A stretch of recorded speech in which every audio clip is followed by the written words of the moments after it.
ਵਾਹਿਗੁਰੂ ਜੀ ਕਾ ਖਾਲਸਾ ਵਾਹਿਗੁਰੂ ਜੀ ਕੀ ਫਤਿਹ। ਮੈਂ ਹਰਜੀਤ ਸਿੰਘ ਆਪਣੇ YouTube ਚੈਨਲ ਈਸ਼ਵਰਸ ਕ੍ਰੀਏਸ਼ਨਸ ਤੇ ਇਸ ਲੜੀ ਤਹਿਤ ਆਪ ਜੀ ਨਾਲ ਸਿੱਖ ਨਸਲਕੁਸ਼ੀ 1984 ਨਾਮੀ ਕਿਤਾਬ ਦਾ ਲੇਖ ਜੂਨ 84 ਦੇ ਫੌਜੀ ਹਮਲੇ ਦਾ ਅੱਖੀਂ ਡਿੱਠਾ ਹਾਲ, ਜੋ ਕਿ ਭਾਈ ਜਸਵੰਤ ਸਿੰਘ ਜੀ ਦੁਆਰਾ ਲਿਖਿਆ ਗਿਆ ਹੈ, ਪੜ੍ਹ ਕੇ ਸਾਂਝਾ ਕਰਨ ਜਾ ਰਿਹਾ ਹਾਂ, ਜੋ ਕਿ ਇਸ ਪ੍ਰਕਾਰ ਹੈ।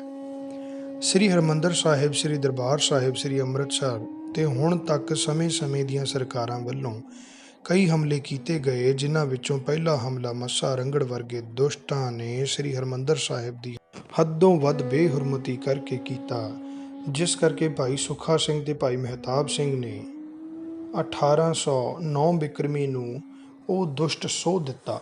ਸ੍ਰੀ ਦਰਬਾਰ ਸਾਹਿਬ ਤੇ ਦੂਸਰਾ ਹਮਲਾ 1 ਸਾਲ ਬਾਅਦ 1810 ਬਿਕਰਮੀ ਦੇ ਅਖੀਰ ਵਿੱਚ ਮੀਰ ਮੰਨੂ ਸੂਬਾ ਲਾਹੌਰ ਨੇ ਕੀਤਾ ਅਤੇ ਸਿੱਖੀ ਦੇ ਸੋਮੇ ਸ੍ਰੀ ਹਰਿਮੰਦਰ ਸਾਹਿਬ ਦੇ ਪਵਿੱਤਰ ਸਰੋਵਰ ਨੂੰ ਮਿੱਟੀ ਨਾਲ ਪੂਰ ਦਿੱਤਾ ਗਿਆ।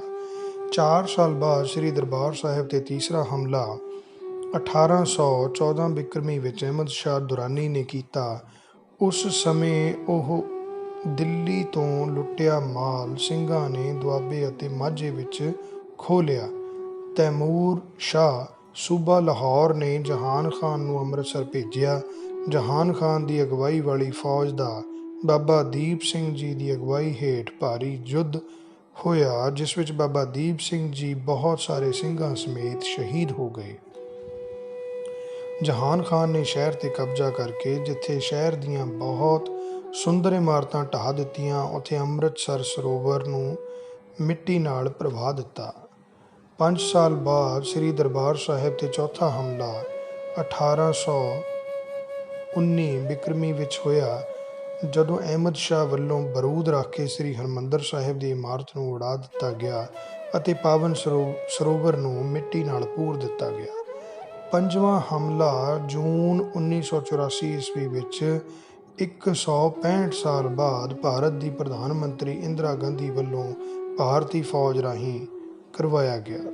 ਇਸ ਫੌਜੀ ਕਾਰਵਾਈ ਦਾ ਨਾਂ ਅਖੌਤੀ ਐਕਸ਼ਨ ਬਲੂ ਸਟਾਰ ਰੱਖਿਆ ਗਿਆ। ਸ੍ਰੀ ਹਰਿਮੰਦਰ ਸਾਹਿਬ ਅਤੇ ਸ੍ਰੀ ਅਕਾਲ ਤਖਤ ਸਾਹਿਬ ਉੱਪਰ 1 ਜੂਨ ਤੋਂ 4 ਜੂਨ ਤੱਕ ਬਾਹਰੋਂ ਟੈਂਕ ਅਤੇ ਤੋਪਾਂ ਅੱਗ ਦਾ ਮੀਂਹ ਵਰਾਉਂਦੀਆਂ ਰਹੀਆਂ। 31 ਮਈ 1984 ਨੂੰ CRPF ਵੱਲੋਂ ਫਾਇਰਿੰਗ। ਸ਼੍ਰੋਮਣੀ ਗੁਰਦੁਆਰਾ ਪ੍ਰਬੰਧਕ ਕਮੇਟੀ ਦੇ ਸੇਵਾਦਾਰਾਂ ਦੇ ਕੁਆਟਰ ਅਖਾੜਾ ਬ੍ਰਹਮ ਬੂਟਾ ਨੇੜੇ ਬਣੇ ਹੋਏ ਸਨ, ਜਿਨ੍ਹਾਂ ਵੱਲ ਆਮ ਆਵਾਜਾਈ ਰੋਕਣ ਲਈ ਇਮਾਰਤੀ ਵਿਭਾਗ ਸ੍ਰੀ ਦਰਬਾਰ ਸਾਹਿਬ ਅੰਮ੍ਰਿਤਸਰ ਵੱਲੋਂ ਦੀਵਾਰ ਕਰਨ ਆਏ ਰਾਜ ਮਿਸਤਰੀ ਅਤੇ ਮਜ਼ਦੂਰਾਂ ਨੂੰ 31 ਮਈ 1984 ਨੂੰ CRPF ਨੇ ਬਹੁਤ ਤੰਗ ਪਰੇਸ਼ਾਨ ਕੀਤਾ। ਮਜ਼ਦੂਰਾਂ ਅਤੇ CRPF ਦਰਮਿਆਨ ਕਾਫੀ ਗਰਮਾ ਗਰਮੀ ਹੋਈ। ਮਜ਼ਦੂਰਾਂ ਨੂੰ ਥਾਣਾ ਕੋਤਵਾਲੀ ਫੜਾਉਣ ਤੱਕ ਦੀ ਨੌਬਤ ਆ ਗਈ। CRPF ਦੇ ਅਜਿਹੇ ਵਤੀਰੇ ਤੋਂ ਇਸ ਤਰ੍ਹਾਂ ਜਾਪਦਾ ਸੀ ਕਿ ਜਿਵੇਂ ਉਹ ਗਿਣੀ ਮਿਥੀ ਸਾਜ਼ਿਸ਼ ਤਹਿਤ ਹਮਲਾਵਰ ਬਣ ਕੇ ਆਏ ਹੋਣ। ਕੁਝ ਹੀ ਸਮੇਂ ਬਾਅਦ CRPF ਵੱਲੋਂ ਸ੍ਰੀ ਦਰਬਾਰ ਸਾਹਿਬ ਕੰਪਲੈਕਸ ਵੱਲ ਫਾਇਰਿੰਗ ਸ਼ੁਰੂ ਕਰ ਦਿੱਤੀ ਗਈ। 1 ਜੂਨ 1984 ਨੂੰ CRPF ਵੱਲੋਂ ਸ੍ਰੀ ਦਰਬਾਰ ਸਾਹਿਬ ਵੱਲ ਦੁਪਹਿਰੇ ਤਕਰੀਬਨ 12:40 ਦੇ ਕਰੀਬ ਗੋਲੀਬਾਰੀ ਸ਼ੁਰੂ ਕਰ ਦਿੱਤੀ ਗਈ। ਉਸ ਸਮੇਂ ਦਫ਼ਤਰ ਸ਼੍ਰੋਮਣੀ ਗੁਰਦੁਆਰਾ ਪ੍ਰਬੰਧਕ ਕਮੇਟੀ ਵਿਖੇ ਦੁਪਹਿਰ ਦੀ ਰੋਟੀ ਖਾਣ ਦੀ ਛੁੱਟੀ ਹੋਈ ਸੀ। ਮੈਂ ਅਤੇ ਸਰਦਾਰ ਕੁਲਬੀਰ ਸਿੰਘ ਘਰ ਰੋਟੀ ਖਾਣ ਗਏ ਹੋਏ ਸੀ। ਅਸੀਂ ਜਲਦੀ ਰੋਟੀ ਖਾ ਕੇ ਵਾਪਸ ਦਫ਼ਤਰ ਵਿਖੇ ਆ ਗਏ। ਉਸ ਸਮੇਂ ਦੋਹਾਂ ਪਾਸਿਆਂ ਤੋਂ ਗੋਲੀਆਂ ਦੀ ਬੌਛਾੜ ਹੋ ਰਹੀ ਸੀ, ਜਿਸ ਵਿੱਚ ਸ਼੍ਰੋਮਣੀ ਕਮੇਟੀ ਦੇ ਮੁਲਾਜ਼ਮ, ਜਿਨ੍ਹਾਂ ਵਿੱਚ ਸਰਦਾਰ ਬਲਬੀਰ ਸਿੰਘ ਗੁਰਦੁਆਰਾ ਇੰਸਪੈਕਟਰ ਸ਼੍ਰੋਮਣੀ ਗੁਰਦੁਆਰਾ ਸ਼੍ਰੋਮਣੀ ਕਮੇਟੀ, ਸ੍ਰੀ ਗੁਰੂ ਰਾਮਦਾਸ ਲਾਇਬ੍ਰੇਰੀ ਦੇ ਨਜ਼ਦੀਕ ਤੇ ਕਈ ਹੋਰ ਯਾਤਰੂ ਸ਼ਹੀਦ ਹੋ ਚੁੱਕੇ ਸਨ। ਇਨ੍ਹਾਂ ਵਿੱਚ ਬੱਬਰ ਖਾਲਸਾ ਦਾ ਭਾਈ ਮਹਿੰਗਾ ਸਿੰਘ ਅਤੇ ਸੰਤ ਭਿੰਡਰਾਂ ਵਾਲਿਆਂ ਦੇ ਕਈ ਸਾਥੀ ਵੀ ਸ਼ਾਮਿਲ ਸੀ। ਇਸ ਦੌਰਾਨ ਸਰਕਾਰ ਵੱਲੋਂ ਕਰਫਿਊ ਵੀ ਲਗਾ ਦਿੱਤਾ ਗਿਆ। ਸਾਨੂੰ ਦਫ਼ਤਰ ਵਿੱਚ ਹੀ ਰਾਤ ਹੋ ਗਈ। ਜਦੋਂ ਗੋਲੀਬਾਰੀ ਕੁਝ ਮੱਠੀ ਹੋਈ ਤਾਂ ਮੈਂ ਅਤੇ ਹੋਰ ਮੁਲਾਜ਼ਮ ਆਪੋ ਆਪਣੇ ਘਰਾਂ ਨੂੰ ਗਏ। ਇੱਥੇ ਮੈਂ ਇਹ ਦੱਸਣਾ ਚਾਹੁੰਦਾ ਹਾਂ ਕਿ ਇਸ ਸਾਰੀ ਵਾਪਰੀ ਘਟਨਾ ਦੀ ਰਿਪੋਰਟ ਸਰਦਾਰ ਅਬਿਨਾਸ਼ੀ ਸਿੰਘ ਜੀ PA ਪ੍ਰਧਾਨ ਸਾਹਿਬ ਨੇ ਜਥੇਦਾਰ ਗੁਰਚਰਨ ਸਿੰਘ ਟੌਹੜਾ ਪ੍ਰਧਾਨ ਸ਼੍ਰੋਮਣੀ ਗੁਰਦੁਆਰਾ ਪ੍ਰਬੰਧਕ ਕਮੇਟੀ ਨੂੰ ਸ੍ਰੀ ਅਨੰਦਪੁਰ ਸਾਹਿਬ ਵਿਖੇ ਕਰ ਦਿੱਤੀ ਸੀ। 1 ਜੂਨ ਸ਼ਾਮ ਨੂੰ ਸੰਤ ਹਰਚੰਦ ਸਿੰਘ ਜੀ ਲੌਂਗੋਵਾਲ ਵੱਲੋਂ ਗਵਰਨਰ ਪੰਜਾਬ ਅਤੇ ਉਸ ਸਮੇਂ ਦੇ ਰਾਸ਼ਟਰਪਤੀ ਗਿਆਨੀ ਜੈਲ ਸਿੰਘ ਨਾਲ ਟੈਲੀਫੋਨ ਰਾਹੀਂ ਰਾਬਤਾ ਕਾਇਮ ਕਰਨ ਦੀ ਕੋਸ਼ਿਸ਼ ਕੀਤੀ ਗਈ, ਪਰ ਇਹ ਸਭ ਕੋਸ਼ਿਸ਼ਾਂ ਅਸਫਲ ਰਹੀਆਂ। 2 ਜੂਨ 1984 ਨੂੰ ਸਰਦਾਰ ਕੁਲਬੀਰ ਸਿੰਘ, ਭਾਈ ਸ਼ੇਰ ਸਿੰਘ ਅਤੇ ਦਾਸ ਸਵੇਰੇ ਤਕਰੀਬਨ 6:30 ਵਜੇ ਦਫ਼ਤਰ ਸ਼੍ਰੋਮਣੀ ਗੁਰਦੁਆਰਾ ਪ੍ਰਬੰਧਕ ਕਮੇਟੀ ਵਿਖੇ ਆ ਗਏ। ਦਫ਼ਤਰ ਕੁਝ ਜ਼ਰੂਰੀ ਕੰਮ ਨਿਪਟਾ ਕੇ ਸਵੇਰੇ 7:30 ਵਜੇ ਦੇ ਕਰੀਬ ਜਦੋਂ ਮੈਂ ਸਰਾਂ ਗੁਰੂ ਰਾਮਦਾਸ ਦੇ ਕਮਰਾ ਨੰਬਰ 40 ਵਿੱਚ ਗਿਆ ਤਾਂ ਕੀ ਦੇਖਿਆ ਕਿ ਉੱਥੇ 4-5 ਲਾਸ਼ਾਂ ਰੱਖੀਆਂ ਹੋਈਆਂ ਸਨ। ਉਹਨਾਂ ਲਾਸ਼ਾਂ ਉੱਪਰ ਉਹਨਾਂ ਦੀਆਂ ਦਸਤਾਰਾਂ ਦਿੱਤੀਆਂ ਹੋਈਆਂ ਸਨ। ਇਹਨਾਂ ਲਾਸ਼ਾਂ ਵਿੱਚੋਂ ਮੈਂ ਸਰਦਾਰ ਬਲਬੀਰ ਸਿੰਘ, ਗੁਰਦੁਆਰਾ ਇੰਸਪੈਕਟਰ ਸ਼੍ਰੋਮਣੀ ਕਮੇਟੀ ਦੀ ਲਾਸ਼ ਪਹਿਚਾਣ ਕੇ ਵਾਪਸ ਦਫ਼ਤਰ ਸ਼੍ਰੋਮਣੀ ਕਮੇਟੀ ਆ ਗਿਆ। ਕੁਝ ਹੀ ਸਮੇਂ ਬਾਅਦ ਇਹ ਸਾਰੀਆਂ ਲਾਸ਼ਾਂ ਪੋਸਟਮਾਰਟਮ ਵਾਸਤੇ ਪੁਲਿਸ ਦੀ ਇੱਕ ਪੂਰੀ ਪਾਰਟੀ ਲੈਣ ਆਈ, ਪਰ ਭਾਈ ਮਹਿੰਗਾ ਸਿੰਘ ਅਤੇ ਸੰਤ ਜਰਨੈਲ ਸਿੰਘ ਜੀ ਦੇ ਸਾਥੀਆਂ ਦੀਆਂ ਲਾਸ਼ਾਂ ਨਹੀਂ ਦਿੱਤੀਆਂ ਗਈਆਂ। ਭਾਈ ਮਹਿੰਗਾ ਸਿੰਘ ਜੀ ਦਾ ਸੰਸਕਾਰ ਮੰਜੀ ਸਾਹਿਬ ਦੇ ਨਜ਼ਦੀਕ ਅਤੇ ਸੰਤ ਜਰਨੈਲ ਸਿੰਘ ਜੀ ਦੇ ਸਾਥੀਆਂ ਦਾ ਸੰਸਕਾਰ ਸ੍ਰੀ ਗੁਰੂ ਰਾਮਦਾਸ ਲੰਗਰ ਹਾਲ ਦੇ ਨਜ਼ਦੀਕ ਹੀ ਕਰ ਦਿੱਤਾ ਗਿਆ। 2 ਜੂਨ ਨੂੰ ਸਵੇਰੇ 10 ਵਜੇ ਜਥੇਦਾਰ ਗੁਰਚਰਨ ਸਿੰਘ ਜੀ ਟੌਹੜਾ ਦਫ਼ਤਰ ਸ਼੍ਰੋਮਣੀ ਕਮੇਟੀ ਪਹੁੰਚ ਗਏ। ਪ੍ਰਧਾਨ ਸਾਹਿਬ ਜੀ ਨੇ ਰਸਤੇ ਵਿੱਚ ਆਈਆਂ ਕਠਿਨਾਈਆਂ ਬਾਰੇ ਸਾਨੂੰ ਦੱਸਿਆ ਕਿ ਜਲਿਆਂਵਾਲੇ ਬਾਗ ਦੇ ਨੇੜੇ ਉਹਨਾਂ ਨਾਲ ਬਦਸਲੂਕੀ ਕੀਤੀ ਗਈ। ਉਹਨਾਂ ਇਹ ਵੀ ਦੱਸਿਆ ਕਿ ਜਦ ਅਸੀਂ ਬ੍ਰਹਮ ਬੂਟਾ ਅਖਾੜੇ ਦੇ ਨਜ਼ਦੀਕ ਪਹੁੰਚੇ ਤਾਂ ਪੁਲਿਸ ਨੇ ਸਾਨੂੰ ਕਿਹਾ ਕਿ ਤੁਸੀਂ ਸ੍ਰੀ ਦਰਬਾਰ ਸਾਹਿਬ ਕੰਪਲੈਕਸ ਦੇ ਅੰਦਰ ਨਹੀਂ ਜਾ ਸਕਦੇ। ਤਾਂ ਟੌਹੜਾ ਸਾਹਿਬ ਨੇ ਕਿਹਾ ਕਿ ਮੈਂ ਸ਼੍ਰੋਮਣੀ ਕਮੇਟੀ ਦਾ ਪ੍ਰਧਾਨ ਹਾਂ, ਮੈਂ ਅੰਦਰ ਜਾਣਾ ਹੈ, ਬੇਸ਼ੱਕ ਤੁਸੀਂ ਮੈਨੂੰ ਗੋਲੀ ਮਾਰ ਦਿਓ। ਉੱਥੇ ਉਹ ਪ੍ਰਧਾਨ ਸਾਹਿਬ ਧੱਕੇ ਨਾਲ ਕੰਪਲੈਕਸ ਅੰਦਰ ਦਾਖਲ ਹੋ ਗਏ। ਜਦ ਪ੍ਰਧਾਨ ਸਾਹਿਬ ਦਫ਼ਤਰ ਸ਼੍ਰੋਮਣੀ ਕਮੇਟੀ ਪਹੁੰਚੇ ਤਾਂ ਬਹੁਤ ਥੱਕੇ ਹੋਏ ਅਤੇ ਬਹੁਤ ਹੀ ਬੇਚੈਨ ਨਜ਼ਰ ਆ ਰਹੇ ਸਨ। ਅਸੀਂ ਉਹਨਾਂ ਨੂੰ ਚਾਹ ਆਦਿ ਪਿਲਾਈ। ਉਸ ਤੋਂ ਬਾਅਦ ਪ੍ਰਧਾਨ ਸਾਹਿਬ ਨੇ DC ਅਤੇ SSP ਅੰਮ੍ਰਿਤਸਰ ਨਾਲ ਰਾਬਤਾ ਕਾਇਮ ਕਰਕੇ ਲਾਸ਼ਾਂ ਸੰਬੰਧਿਤ ਪਰਿਵਾਰਾਂ ਨੂੰ ਦੇਣ ਲਈ ਕਿਹਾ। ਬਾਅਦ ਦੁਪਹਿਰ ਜਦ ਅਸੀਂ ਪ੍ਰਸ਼ਾਦਾ ਛਕਣ ਲਈ ਕਿਹਾ ਤਾਂ ਉਹ ਗੰਭੀਰ ਸੋਚ ਵਿੱਚ ਡੁੱਬੇ ਹੋਏ ਸਨ ਅਤੇ ਉਹਨਾਂ ਨੇ ਅਣਮੰਨੇ ਮਨ ਨਾਲ ਇੱਕ ਹੀ ਫੁਲਕਾ ਛਕਿਆ। ਰਾਤ ਨੂੰ ਪ੍ਰਧਾਨ ਸਾਹਿਬ ਨੂੰ ਫੁਲਕਾ ਛਕ ਕੇ ਤਕਰੀਬਨ 9 ਵਜੇ ਅਸੀਂ ਆਪਣੇ ਘਰ ਪਲਾਟ ਨੰਬਰ 64 ਵਿੱਚ ਚਲੇ ਗਏ, ਕਿਉਂਕਿ ਬਾਗ ਵਾਲੀ ਗਲੀ ਰਾਹੀਂ ਘਰ ਜਾਇਆ ਨਹੀਂ ਜਾ ਸਕਦਾ ਸੀ। ਇਸ ਪਾਸੇ ਅਜੇ CRPF ਚੌਂਕ ਪ੍ਰਾਗਦਾਸ ਤੋਂ ਅੱਗੇ ਨਹੀਂ ਸੀ ਆਈ। 3 ਜੂਨ 1984 ਇਸ ਦਿਨ ਸ੍ਰੀ ਗੁਰੂ ਅਰਜਨ ਦੇਵ ਜੀ ਦਾ ਸ਼ਹੀਦੀ ਪੁਰਬ ਹੋਣ ਕਰਕੇ ਸਵੇਰੇ 6 ਵਜੇ ਤੋਂ 10 ਵਜੇ ਤੱਕ ਅਚਾਨਕ ਹੀ ਕਰਫਿਊ ਦੇ ਵਿੱਚ ਢਿੱਲ ਦੇ ਦਿੱਤੀ ਗਈ। ਸਵੇਰੇ 6:30 ਵਜੇ ਦੇ ਕਰੀਬ ਕਰਫਿਊ ਵਿੱਚ ਢਿੱਲ ਹੋਣ ਕਾਰਨ ਮੈਂ ਦਫ਼ਤਰ ਸ਼੍ਰੋਮਣੀ ਕਮੇਟੀ ਵਿਖੇ ਆ ਗਿਆ। ਹਾਲਾਤਾਂ ਨੂੰ ਦੇਖਦੇ ਹੋਏ ਮੈਂ ਆਪਣਾ ਕਛਹਿਰਾ ਅਤੇ ਤੌਲੀਆ ਆਦਿ ਵੀ ਨਾਲ ਹੀ ਲੈ ਆਇਆ। ਮੇਰੇ ਨਾਲ ਭਾਈ ਸ਼ੇਰ ਸਿੰਘ ਅਤੇ ਸਰਦਾਰ ਕੁਲਬੀਰ ਸਿੰਘ ਵੀ ਆ ਗਏ। ਅਸੀਂ ਸਾਰਾ ਦਿਨ 3 ਜੂਨ ਨੂੰ ਦਫ਼ਤਰ ਵਿਖੇ ਹੀ ਰਹੇ। ਬਾਹਰ ਵਿਗੜ ਰਹੇ ਹਾਲਾਤਾਂ ਬਾਰੇ ਥੋੜ੍ਹਾ ਪਤਾ ਲੱਗ ਰਿਹਾ ਸੀ।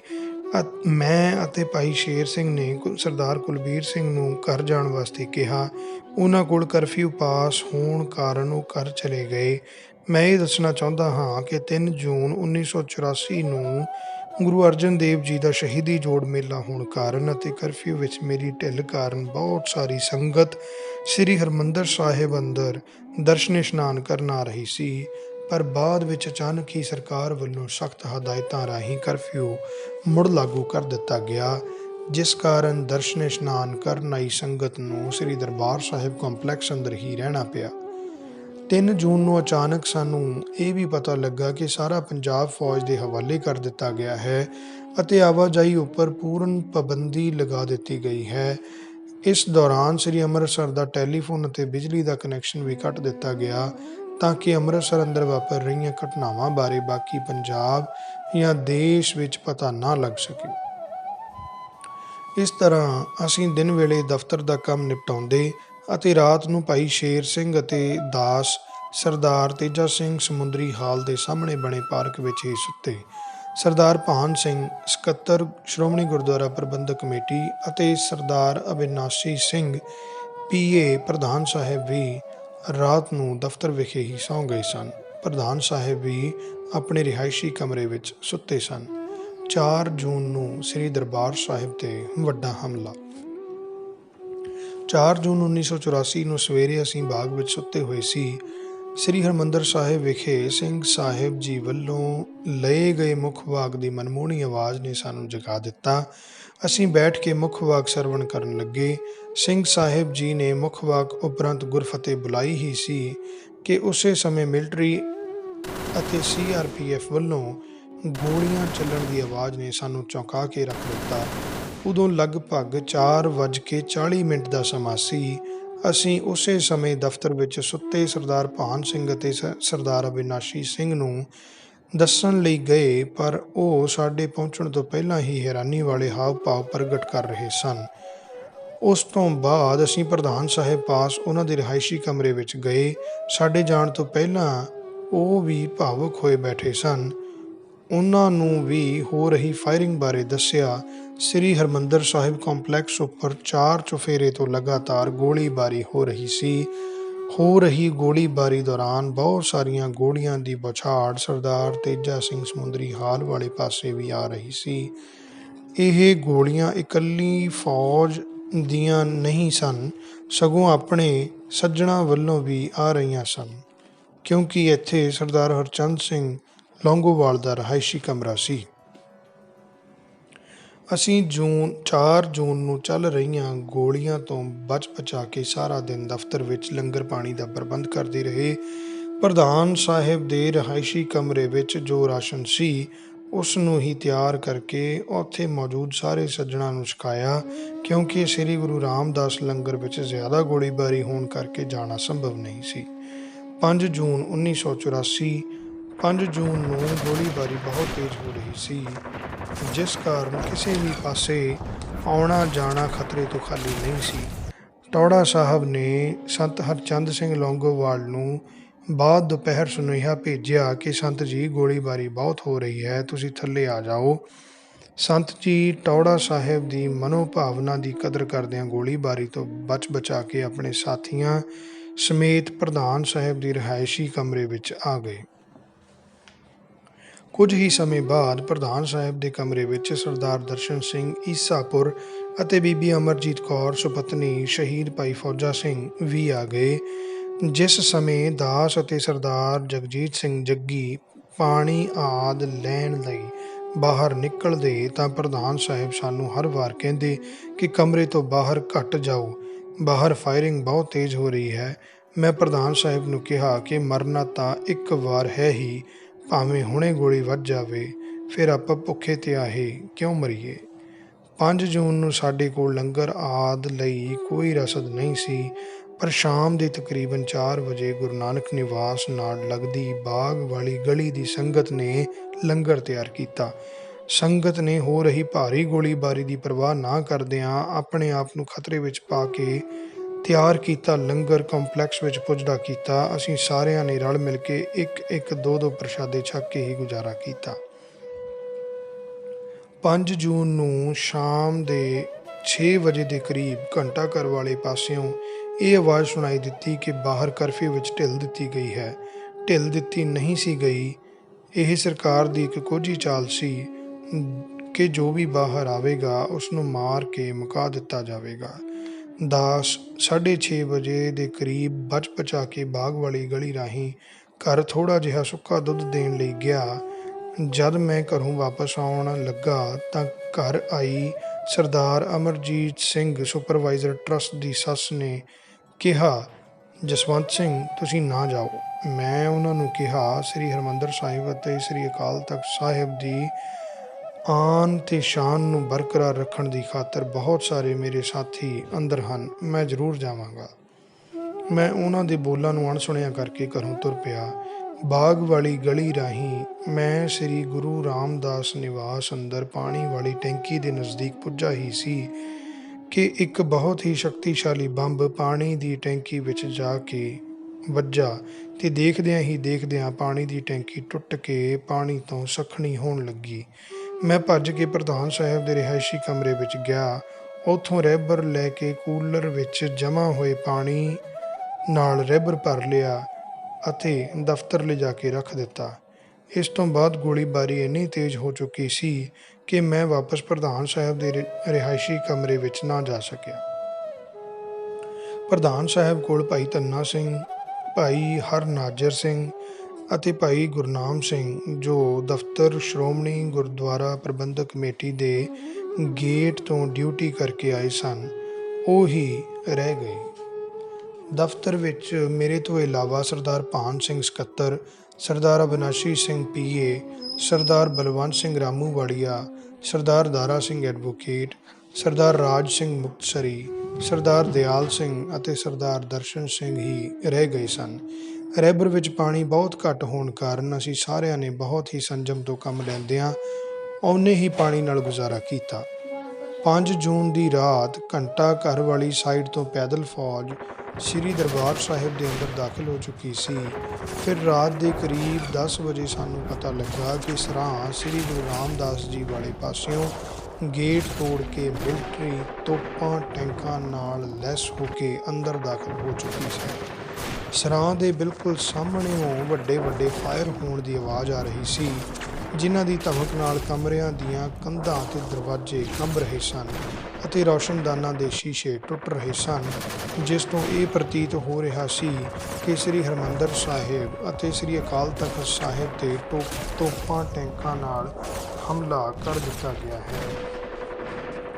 ਮੈਨੂੰ ਉਸ ਸਮੇਂ ਸਰਦਾਰ ਗੁਰਦਰਸ਼ਨ ਸਿੰਘ ਦੀ ਕਹੀ ਗੱਲ ਯਾਦ ਹੈ ਕਿ ਜੇ ਫੌਜ ਆਪਣੇ ਕਾਨੂੰਨ ਅਨੁਸਾਰ ਚੱਲੀ ਫਿਰ ਤਾਂ ਜਾਨ ਬਚ ਸਕਦੀ ਹੈ, ਪਰ ਸਾਨੂੰ ਇਹ ਨਹੀਂ ਸੀ ਪਤਾ ਕਿ ਫੌਜ ਆਪਣੇ ਕਾਨੂੰਨ ਨੂੰ ਛਿੱਕੇ ਟੰਗ ਕੇ ਅੰਨ੍ਹੇਵਾਹ ਫਾਇਰਿੰਗ ਕਰਕੇ ਸਾਡੇ ਪਵਿੱਤਰ ਅਸਥਾਨਾਂ ਅਤੇ ਸਿੱਖ ਸੰਗਤ ਦਾ ਸ਼ਰੇਆਮ ਘਾਣ ਕਰੇਗੀ। 5 ਅਤੇ 6 ਜੂਨ 1984 ਦੀ ਦਰਮਿਆਨੀ ਰਾਤ ਨੂੰ ਮੈਂ ਅਤੇ ਹੋਰ ਬਹੁਤ ਸਾਰੇ ਸੱਜਣ ਜੋ ਪ੍ਰਧਾਨ ਸਾਹਿਬ ਦੇ ਦਫ਼ਤਰ ਵਿਖੇ ਮੌਜੂਦ ਸਨ, ਜਦ ਕਿਸੇ ਨੂੰ ਪਿਆਸ ਲੱਗਦੀ ਤਾਂ ਮੈਂ ਗਿਲਾਸ ਧੋ ਕੇ ਹਰ ਇੱਕ ਨੂੰ ਜਲ ਛਕਾਉਂਦਾ। ਸਾਡੇ ਕੋਲ ਪਾਣੀ ਬਹੁਤ ਥੋੜ੍ਹਾ ਰਹਿ ਗਿਆ ਸੀ। ਸਰਦਾਰ ਬਲਵੰਤ ਸਿੰਘ ਰਾਮੂਵਾਲੀਆ ਕਹਿਣ ਲੱਗੇ, ਭਾਈ ਜਸਵੰਤ ਸਿੰਘ ਜੀ, ਆਪਣੇ ਕੋਲ ਪਾਣੀ ਬਹੁਤ ਥੋੜ੍ਹਾ ਹੈ, ਤੁਸੀਂ ਧੋਵੋ ਨਾ। ਇਸੇ ਤਰ੍ਹਾਂ ਹੀ ਸਾਰਿਆਂ ਨੂੰ ਲੋੜ ਪੈਣ 'ਤੇ ਘੁੱਟ-ਘੁੱਟ ਪਾਣੀ ਦੇਈ ਜਾਵੋ, ਕਿਉਂਕਿ ਹੁਣ ਆਪਣਾ ਸਾਰਿਆਂ ਦਾ ਜਨਮ ਮਰਨ ਇਕੱਠਾ ਹੋ ਚੁੱਕਾ ਹੈ। 6 ਜੂਨ 1984 ਨੂੰ ਸਵੇਰੇ ਤਕਰੀਬਨ 4:30 ਵਜੇ ਪ੍ਰਧਾਨ ਸਾਹਿਬ ਤੇ ਸੰਤ ਹਰਚੰਦ ਸਿੰਘ ਲੌਂਗੋਵਾਲ ਦੀ ਫੌਜੀ ਅਧਿਕਾਰੀਆਂ ਨਾਲ ਉੱਚੀ ਉੱਚੀ ਬੋਲਣ ਦੀ ਆਵਾਜ਼ ਸੁਣਾਈ ਦਿੱਤੀ। ਪ੍ਰਧਾਨ ਸਾਹਿਬ ਕਹਿ ਰਹੇ ਸਨ ਕਿ ਤੁਸੀਂ ਸਾਨੂੰ ਆਜ਼ਾਦ ਦੇਸ਼ ਦੇ ਨਾਗਰਿਕ ਨਹੀਂ ਸਮਝਦੇ।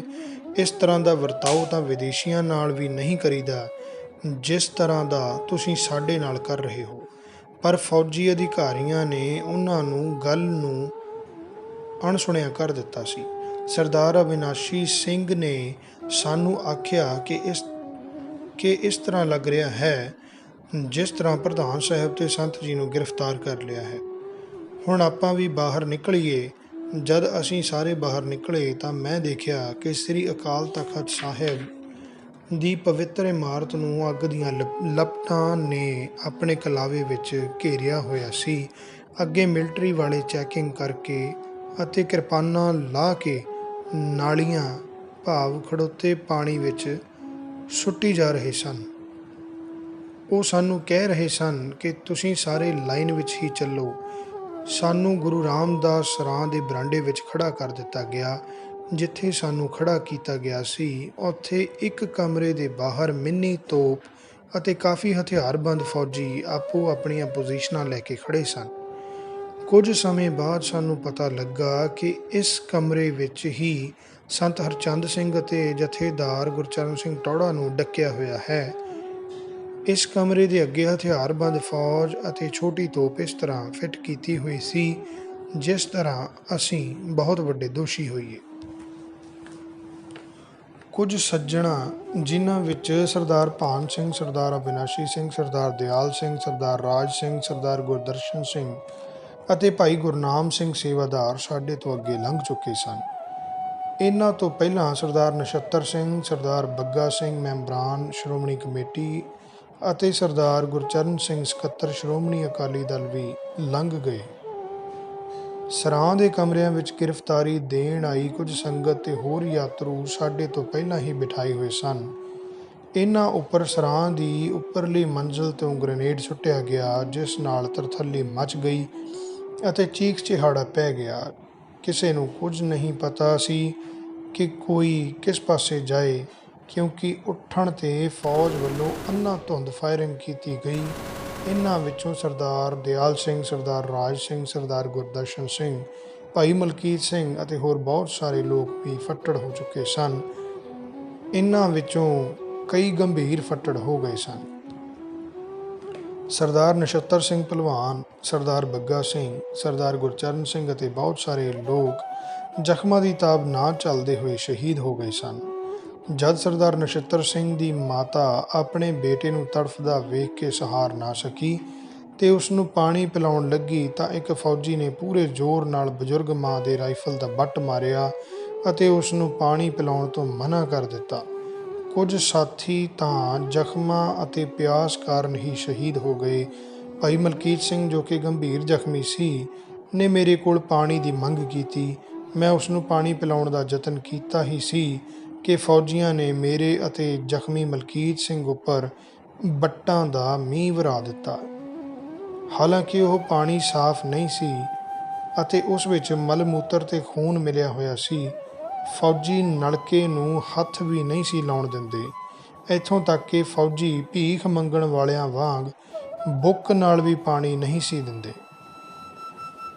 ਇੱਕ ਛੋਟਾ ਬੱਚਾ, ਜਿਸ ਦੀ ਮਾਂ ਬੰਬ ਧਮਾਕੇ ਵਿੱਚ ਮਰ ਚੁੱਕੀ ਸੀ, ਉਹ ਬੱਚਾ ਮੰਮੀ ਮੰਮੀ ਪੁਕਾਰਦਾ ਹੋਇਆ ਉੱਚੀ ਉੱਚੀ ਰੋ ਰਿਹਾ ਸੀ।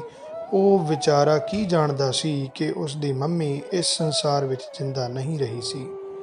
ਇੱਕ ਫੌਜੀ ਨੇ ਉਸ ਬੱਚੇ ਨੂੰ ਉਸ ਦੀ ਮਾਂ ਉੱਪਰ ਸੁੱਟ ਕੇ ਉੱਪਰੋਂ ਗੋਲੀਆਂ ਵਰ੍ਹਾ ਕੇ ਉਸ ਨੂੰ ਸਦਾ ਲਈ ਵਿਰਲਾਪ ਕਰਨੋਂ ਰੋਕ ਦਿੱਤਾ, ਜਿਸ ਨੂੰ ਦੇਖ ਕੇ ਮੇਰੇ ਮਨ ਦੀ ਜੋ ਹਾਲਤ ਹੋਈ, ਮੈਂ ਉਸ ਨੂੰ ਸ਼ਬਦਾਂ ਰਾਹੀਂ ਬਿਆਨ ਨਹੀਂ ਕਰ ਸਕਦਾ। ਪਰ ਮੈਂ ਹੋ ਰਹੇ ਅਤਿਆਚਾਰ ਨੂੰ ਦੇਖ ਕੇ ਕੁਝ ਨਹੀਂ ਸੀ ਕਰ ਸਕਦਾ। ਉਪਰੋਕਤ ਸੁੱਟੇ ਗਏ ਗ੍ਰਨੇਡ ਬਾਰੇ ਬਹੁਤ ਸਾਰੇ ਅੰਦਾਜ਼ੇ ਲਾਏ ਜਾ ਰਹੇ ਸਨ।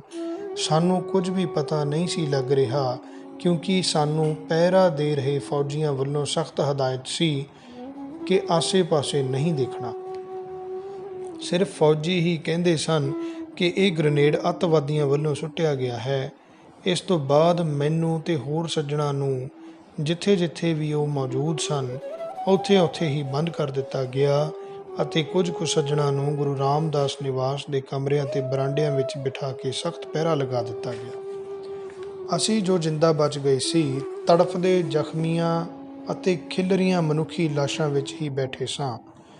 ਭਾਰਤੀ ਫੌਜੀ ਬੇਦਰਦ ਅਤੇ ਜ਼ਾਲਮਾਨਾ ਢੰਗ ਨਾਲ ਬੇਗੁਨਾਹ ਲੋਕਾਂ ਦੇ ਖੂਨ ਦੀ ਹੋਲੀ ਖੇਡ ਰਹੇ ਸਨ। 6 ਅਤੇ 7 ਜੂਨ ਦੀ ਦਰਮਿਆਨੀ ਰਾਤ ਤੋਂ ਅਗਲੇ ਦਿਨ ਦੇ ਦੁਪਹਿਰ ਤੱਕ ਸਾਨੂੰ ਪਾਣੀ ਪੀਣਾ ਵੀ ਨਸੀਬ ਨਾ ਹੋਇਆ। ਬਾਅਦ ਦੁਪਹਿਰ ਤਕਰੀਬਨ 2:30 ਵਜੇ ਰੈੱਡ ਕਰਾਸ ਭਾਵ ਹੈਲਥ ਵਾਲੇ ਇੱਕ ਟੱਬ ਪਾਣੀ ਦਾ ਅਤੇ ਕੁਝ ਛੋਲੇ ਲੈ ਕੇ ਸਾਡੇ ਨਜ਼ਦੀਕ ਪਹੁੰਚੇ। ਉਹਨਾਂ ਦੇ ਨਾਲ ਸਰਦਾਰ ਅਪਾਰ ਸਿੰਘ DSP ਸ੍ਰੀ ਅੰਮ੍ਰਿਤਸਰ ਮੌਜੂਦ ਸਨ। ਅਸੀਂ ਕਿਸੇ ਨੇ ਬੁੱਕ ਨਾਲ ਪਾਣੀ ਪੀਤਾ, ਕਿਸੇ ਨੇ ਕੱਪੜਾ ਗਿੱਲਾ ਕਰਕੇ ਬੁੱਲ੍ਹਾਂ ਉੱਪਰ ਫੇਰ ਕੇ ਗੁਜ਼ਾਰਾ ਕੀਤਾ ਅਤੇ ਕਈਆਂ ਨੇ ਆਪਣੀਆਂ ਜੁੱਤੀਆਂ ਵਿੱਚ ਪਾਣੀ ਪਵਾ ਕੇ ਪੀਤਾ ਤਾਂ ਕਿ ਪਾਣੀ ਥੱਲੇ ਡੁੱਲ ਕੇ ਵਿਅਰਥ ਨਾ ਚਲਾ ਜਾਵੇ। ਇੱਥੋਂ ਤੱਕ ਕਿ ਜਿੱਥੇ ਲੰਗਰ ਦੇ ਭਾਂਡੇ ਧੋਤੇ ਜਾਂਦੇ ਸਨ, ਉਸ ਹੌਜ਼ ਵਿੱਚ ਕਈ ਦਿਨਾਂ ਦਾ ਬੁਸਿਆ ਪਾਣੀ ਵੀ ਲੋਕਾਂ ਨੇ ਪੀ ਪੀ ਕੇ ਖ਼ਤਮ ਕਰ ਦਿੱਤਾ। ਮਿਲਟਰੀ ਵੱਲੋਂ ਸਾਡੀ ਸਾਰਿਆਂ ਦੀ ਪੁੱਛ-ਗਿੱਛ ਕੀਤੀ ਜਾ ਰਹੀ ਸੀ। ਜਦ ਮੇਰੀ ਵਾਰੀ ਆਈ ਤਾਂ ਇੱਕ ਫੌਜੀ ਮੈਨੂੰ ਪੁੱਛਣ ਲੱਗਾ ਕਿ ਭਿੰਡਰੀ ਵਾਲਾ ਭਾਵ ਸੰਤ ਭਿੰਡਰਾਂ ਵਾਲੇ ਕਹਾਂ ਹੈ? ਲਾਹੌਰ पाकिस्तान को सुरंग कहाँ से जाती है? मैं ਉਹਨਾਂ ਨੂੰ ਕਿਹਾ ਕਿ ਭਾਈ ਮੈਨੂੰ ਇਸ ਬਾਰੇ ਕੋਈ ਜਾਣਕਾਰੀ नहीं है। एक फौजी कहन लगा, ये ऐसे नहीं बताएगा, इसको आगे ले जाओ। जिस जगह ते मैनू लैके गए उस जगह ते पहला ही 3 नौजवान लड़के लाइन विच खड़े कीते हुए सन। मैं भी उन्हां दे पिछे जाके खड़ा हो गया ਅਤੇ वाहिगुरू दा जाप करना शुरू कर दिता, क्योंकि मैनू महसूस हो रहा सी कि हुण ਇਹ सानू मार देणगे। ਕੁਝ ਹੀ ਸਮੇਂ ਬਾਅਦ ਫੌਜੀਆਂ ਦੇ ਮਨ ਵਿੱਚ ਪਤਾ ਨਹੀਂ ਕੀ ਆਇਆ ਕਿ ਸਾਨੂੰ ਇੱਕ ਪਾਸੇ ਹੋ ਜਾਣ ਲਈ ਕਿਹਾ। ਇਸ ਤੋਂ ਬਾਅਦ ਫੌਜ ਦਾ ਇੱਕ ਕਰਨਲ ਅਤੇ ਸਰਦਾਰ ਬਲਵੰਤ ਸਿੰਘ ਰਾਮੂਵਾਲੀਆ ਮੇਰੇ ਪਾਸ ਆਏ। ਉਹ ਮੈਨੂੰ ਸਰਦਾਰ ਤੇਜਾ ਸਿੰਘ ਸਮੁੰਦਰੀ ਹਾਲ ਵਾਪਸ ਲੈ ਗਏ। 6 ਜੂਨ 1984 ਦੀ ਦੁਪਹਿਰ ਦੇ 2 ਵਜੇ ਦੇ ਕਰੀਬ ਇੱਕ ਫੌਜੀ ਟੁਕੜੀ ਜਿਸ ਵਿੱਚ 3 ਪੰਜਾਬੀ ਸਨ, ਉਹਨਾਂ ਨੇ ਸੰਤ ਜੀ ਭਾਵ ਹਰਚੰਦ ਸਿੰਘ ਲੌਂਗੋਵਾਲ ਅਤੇ ਪ੍ਰਧਾਨ ਜਥੇਦਾਰ ਗੁਰਚਰਨ ਸਿੰਘ ਟੌੜਾ ਨੂੰ ਕਿਹਾ ਕਿ ਅਸੀਂ ਤੁਹਾਨੂੰ ਲੈਣ ਲਈ ਆਏ ਹਾਂ। ਉਸ ਸਮੇਂ ਸੰਤ ਲੌਂਗੋਵਾਲ ਤੇ ਪ੍ਰਧਾਨ ਸਾਹਿਬ ਸਾਥੀਆਂ ਸਮੇਤ ਉਹਨਾਂ ਨਾਲ ਤੁਰਨ ਲੱਗੇ ਤਾਂ ਫੈਡਰੇਸ਼ਨ ਵਾਲੇ ਸਰਦਾਰ ਮਨਜੀਤ ਸਿੰਘ, ਸਰਦਾਰ ਰਜਿੰਦਰ ਸਿੰਘ ਮਹਿਤਾ, ਸਰਦਾਰ ਹਰਮਿੰਦਰ ਸਿੰਘ ਸੰਧੂ ਅਤੇ ਸਰਦਾਰ ਹਰਮਿੰਦਰ ਸਿੰਘ ਗਿੱਲ ਖੜੇ ਹੋ ਗਏ ਅਤੇ ਸੰਤ ਲੌਂਗੋਵਾਲ ਤੇ ਪ੍ਰਧਾਨ ਸਾਹਿਬ ਨੂੰ ਕਹਿਣ ਲੱਗੇ ਕਿ ਤੁਸੀਂ ਇਸ ਕਰਨਲ ਨੂੰ ਕਹਿ ਦੇਵੋ ਕਿ ਇਹ ਸਾਡੇ ਮੁਲਾਜ਼ਮ ਹਨ, ਇਹਨਾਂ ਦਾ ਜ਼ਰਾ ਧਿਆਨ ਰੱਖਣਾ। ਇਹਨਾਂ ਵਿੱਚ ਸ਼੍ਰੋਮਣੀ ਕਮੇਟੀ ਦੇ ਮੁਲਾਜ਼ਮ ਸਿਰਫ ਸਰਦਾਰ ਮਨਜੀਤ ਸਿੰਘ ਮੀਤ ਮੈਨੇਜਰ ਤੇ ਸਰਦਾਰ ਰਜਿੰਦਰ ਸਿੰਘ ਮਹਿਤਾ ਕਲਰਕ ਸਨ, ਪਰ ਪ੍ਰਧਾਨ ਸਾਹਿਬ ਨੇ ਸਾਰਿਆਂ ਦੇ ਬਚਾਅ ਲਈ ਕਹਿ ਦਿੱਤਾ ਕਿ ਇਹ ਸਾਡੇ ਬੱਚੇ ਹਨ, ਇਹਨਾਂ ਦਾ ਖਿਆਲ ਰੱਖਣਾ। ਪਰ ਜੇਕਰ ਮਿਲਟਰੀ ਵਾਲਿਆਂ ਨੂੰ ਪਤਾ ਲੱਗ ਜਾਂਦਾ ਕਿ ਇਹ ਸਾਰੇ ਫੈਡਰੇਸ਼ਨ ਦੇ ਸਰਗਰਮ ਕਾਰਕੁਨ ਹਨ ਤਾਂ ਪਤਾ ਨਹੀਂ ਮਿਲਟਰੀ ਵਾਲੇ ਇਹਨਾਂ ਨਾਲ ਕਿਸ ਤਰ੍ਹਾਂ ਦਾ ਵਰਤਾਓ ਕਰਦੇ। ਸ਼ਾਮ ਦੇ 4 ਵਜੇ ਦੇ ਕਰੀਬ ਸਾਨੂੰ ਸਾਰਿਆਂ ਨੂੰ ਗੁਰੂ ਰਾਮਦਾਸ ਨਿਵਾਸ ਦੇ ਬਰਾਂਡਿਆਂ ਵਿੱਚ ਇਕੱਤਰ ਕਰਕੇ 3-3 ਦੀ ਲਾਈਨ ਵਿੱਚ ਬਿਠਾ ਦਿੱਤਾ। ਇਸ ਸਮੇਂ ਸਾਡੇ ਵਿੱਚ ਭਾਈ ਤਾਰਾ ਸਿੰਘ ਸੇਵਾਦਾਰ, ਜੋ ਬਾਅਦ ਵਿੱਚ ਹਲਕਾ ਅਟਾਰੀ ਤੋਂ ਵਿਧਾਇਕ ਵੀ ਚੁਣੇ ਗਏ ਸਨ, ਸਰਦਾਰ ਭਾਨ ਸਿੰਘ ਸਕੱਤਰ ਸ਼੍ਰੋਮਣੀ ਕਮੇਟੀ ਵੀ ਮੌਜੂਦ ਸਨ। ਉਹਨਾਂ ਨੇ ਸਾਡੇ ਤੇ ਇੱਕ ਸਿਪਾਹੀ ਫੌਜੀ ਦੀ ਡਿਊਟੀ ਲਗਾ ਦਿੱਤੀ, ਜਿਸ ਨੇ ਸਾਨੂੰ ਸਾਰਿਆਂ ਨੂੰ ਸੰਬੋਧਨ ਹੁੰਦੇ ਹੋਏ ਆਖਿਆ ਕਿ ਇੱਧਰ ਉੱਧਰ ਕਿਸੇ ਨੇ ਨਹੀਂ ਦੇਖਣਾ। ਉੱਥੇ ਬੈਠਿਆਂ ਜਿੱਥੋਂ ਤੱਕ ਸਾਡੀ ਨਜ਼ਰ ਪਹੁੰਚ ਸਕਦੀ ਸੀ ਅਸੀਂ ਦੇਖਿਆ ਕਿ ਲਾਸ਼ਾਂ ਦੇ ਨਾਲ ਭਰੇ ਕਮਰਿਆਂ ਵਿੱਚੋਂ ਖੂਨ ਵਗ ਕੇ ਸਾਡੇ ਬੈਠਿਆਂ ਦੇ ਹੇਠਾਂ ਆ ਰਿਹਾ ਸੀ। ਭੁੰਜੇ ਬੈਠਿਆਂ ਗਰਮੀ ਵਿੱਚ ਸਾਡੀਆਂ ਸਾਰਿਆਂ ਦੀਆਂ ਪਿੱਠਾਂ ਤੋਂ ਮਾਸ ਗਲ ਕੇ ਉਤਰ ਰਿਹਾ ਸੀ। ਅਸੀਂ ਰਾਤ ਦੇ 11 ਵਜੇ ਤੱਕ ਇਸੇ ਤਰ੍ਹਾਂ ਭੁੱਖਣ ਭਾਣੇ ਬੈਠੇ ਰਹੇ। ਇੱਥੇ ਮੈਂ ਦੱਸਣਾ ਚਾਹੁੰਦਾ ਹਾਂ ਕਿ ਉਪਰੋਕਤ ਬੰਬ ਕਾਂਡ ਤੋਂ ਬਾਅਦ ਮਿਲਟਰੀ ਵਾਲਿਆਂ ਨੂੰ ਗੋਲੀਆਂ ਚਲਾਉਣੀਆਂ ਔਖੀਆਂ ਲੱਗ ਰਹੀਆਂ ਸਨ। ਮਿਲਟਰੀ ਵਾਲੇ ਬਚੇ ਹੋਏ ਲੋਕਾਂ ਨੂੰ ਜਿੱਥੇ ਜਿੱਥੇ ਵੀ ਉਹ ਕਮਰਿਆਂ ਅੰਦਰ ਸਨ, ਉਹਨਾਂ ਉੱਪਰ ਗ੍ਰਨੇਡ ਸੁੱਟ ਕੇ ਕਮਰਿਆਂ ਅੰਦਰ ਹੀ ਮਾਰੀ ਜਾ ਰਹੇ ਸਨ। ਲੋਕਾਂ ਦਾ ਚੀਕ ਚਿਹਾੜਾ ਦਿਲ ਦਹਿਲਾ ਦੇਣ ਵਾਲਾ ਸੀ। 6 ਜੂਨ ਦੀ ਰਾਤ 11 ਵਜੇ ਦੇ ਕਰੀਬ ਸਾਨੂੰ ਮਿਲਟਰੀ ਕੈਂਪ ਵਿੱਚ ਲਿਜਾਇਆ ਗਿਆ। ਸਾਡੇ ਪਹੁੰਚਣ ਤੋਂ ਥੋੜ੍ਹੇ ਸਮੇਂ ਬਾਅਦ ਹੀ ਗੋਲੀਆਂ ਚੱਲਣ ਦੀ ਆਵਾਜ਼ ਸੁਣਾਈ ਦਿੱਤੀ ਗਈ। ਅਸੀਂ ਸਾਰੇ ਵਾਹਿਗੁਰੂ ਵਾਹਿਗੁਰੂ ਕਰਨ ਲੱਗ ਪਏ। ਅਸੀਂ ਸਾਰੇ ਇਹੀ ਸੋਚੀ ਜਾਂਦੇ ਸਨ ਕਿ ਕੰਪਲੈਕਸ ਅੰਦਰ ਤਾਂ ਬਚ ਗਏ ਸੀ, ਪਰ ਹੁਣ ਨਹੀਂ ਬਚਦੇ। ਪਰ ਦੂਜੇ ਦਿਨ 7 ਜੂਨ ਨੂੰ ਸਵੇਰੇ ਪਤਾ ਲੱਗਾ ਕਿ 2 ਨੌਜਵਾਨ ਕੰਧ ਟੱਪ ਰਹੇ ਸਨ, ਉਹਨਾਂ ਨੂੰ ਗੋਲੀਆਂ ਮਾਰ ਕੇ ਮਾਰ ਦਿੱਤਾ ਗਿਆ ਹੈ। ਜਦ ਮੈਂ ਅਤੇ ਸਰਦਾਰ ਭਾਨ ਸਿੰਘ ਕੈਂਪ ਵਿੱਚ ਪਹੁੰਚੇ ਤਾਂ ਉੱਥੇ ਪ੍ਰਧਾਨ ਸਾਹਿਬ, ਸੰਤ ਹਰਚੰਦ ਸਿੰਘ ਅਤੇ ਹੋਰ ਸੱਜਣ ਮੌਜੂਦ ਸਨ। ਉਹਨਾਂ ਨੂੰ ਸ਼ਾਮੀ 4 ਵਜੇ ਲਿਜਾਇਆ ਗਿਆ ਸੀ। ਸਾਨੂੰ ਤਾਂ ਇਹ ਖਦਸ਼ਾ ਸੀ ਕਿ ਉਹਨਾਂ ਨੂੰ ਮਾਰਨ ਲਈ ਲੈ ਗਏ ਹਨ ਅਤੇ ਜਦ ਸਾਨੂੰ ਕੈਂਪ ਵਿੱਚ ਲਿਜਾਣ ਲੱਗੇ ਤਾਂ ਅਸੀਂ ਵੀ ਇਹੋ ਸਮਝਿਆ ਕਿ ਹੁਣ ਸਾਡੀ ਵਾਰੀ ਆ ਗਈ ਹੈ। ਪਰ ਉਹਨਾਂ ਨੂੰ ਦੇਖ ਕੇ ਅਸੀਂ ਆਪਣੇ ਆਪ ਨੂੰ ਸੁਰੱਖਿਅਤ ਸਮਝਿਆ ਕਿ ਹੁਣ ਅਸੀਂ ਕਿਸੇ ਸੁਰੱਖਿਅਤ ਥਾਂ 'ਤੇ ਪਹੁੰਚ ਗਏ ਹਾਂ।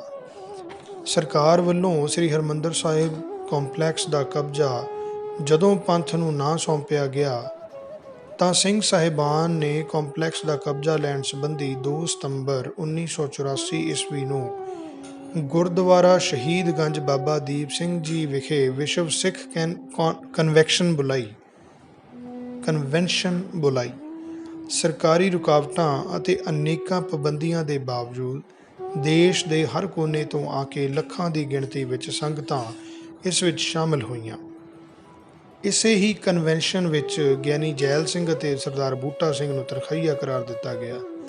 ਸਮੂਹ ਸੰਗਤਾਂ ਦੇ ਸਹਿਯੋਗ ਨਾਲ ਸਿੰਘ ਸਾਹਿਬਾਨ ਨੇ ਸਰਕਾਰ ਨੂੰ ਅਲਟੀਮੇਟਮ ਦਿੱਤਾ ਸੀ ਕਿ ਜੇਕਰ 30 ਸਤੰਬਰ 1984 ਈਸਵੀ ਤੱਕ ਸ਼੍ਰੀ ਦਰਬਾਰ ਸਾਹਿਬ ਕੰਪਲੈਕਸ ਸਿੱਖ ਪੰਥ ਨੂੰ ਨਾ ਸੌਂਪਿਆ ਗਿਆ ਤਾਂ 1 ਅਕਤੂਬਰ ਨੂੰ ਲੱਖਾਂ ਹੀ ਸੰਗਤਾਂ ਸ਼੍ਰੀ ਦਰਬਾਰ ਸਾਹਿਬ ਕੰਪਲੈਕਸ ਨੂੰ ਆਜ਼ਾਦ ਕਰਵਾਉਣ ਲਈ ਕੂਚ ਕਰਨਗੀਆਂ ਅਤੇ ਸ਼ਹੀਦੀ ਬਾਣੇ ਪਹਿਨ ਕੇ ਪੰਜੇ ਸਿੰਘ ਸਾਹਿਬਾਨ ਇਸ ਮਾਰਚ ਦੀ ਅਗਵਾਈ ਕਰਨਗੇ।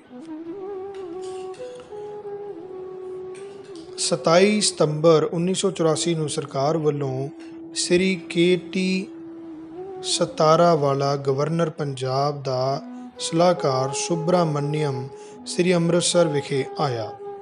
ਉਸਨੇ ਸਿੰਘ ਸਾਹਿਬਾਨ ਅਤੇ ਸ਼੍ਰੋਮਣੀ ਕਮੇਟੀ ਦੇ ਉੱਚ ਅਧਿਕਾਰੀਆਂ ਸਰਦਾਰ ਭਾਨ ਸਿੰਘ, ਸਰਦਾਰ ਅਬਿਨਾਸ਼ੀ ਸਿੰਘ ਨਾਲ ਕੰਪਲੈਕਸ ਦੇ ਕਬਜ਼ੇ ਸੰਬੰਧੀ ਆਪਣੀਆਂ ਸ਼ਰਤਾਂ ਸਹਿਤ ਗੱਲਬਾਤ ਕੀਤੀ।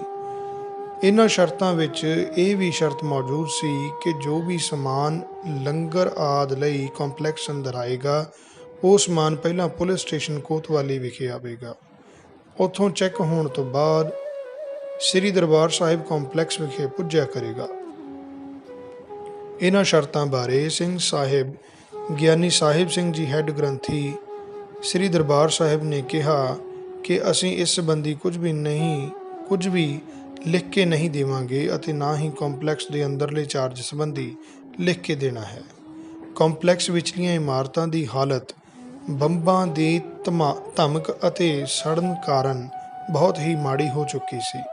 ਸਿੰਘ ਸਾਹਿਬਾਨ ਨੇ ਸਰਕਾਰ ਦੇ ਨੁਮਾਇੰਦੇ ਨੂੰ ਕਿਹਾ ਕਿ ਇਸ ਸੰਬੰਧੀ ਸਕੱਤਰ ਸਾਹਿਬ ਸ਼੍ਰੋਮਣੀ ਕਮੇਟੀ ਨਾਲ ਗੱਲ ਕਰ ਲਵੋ।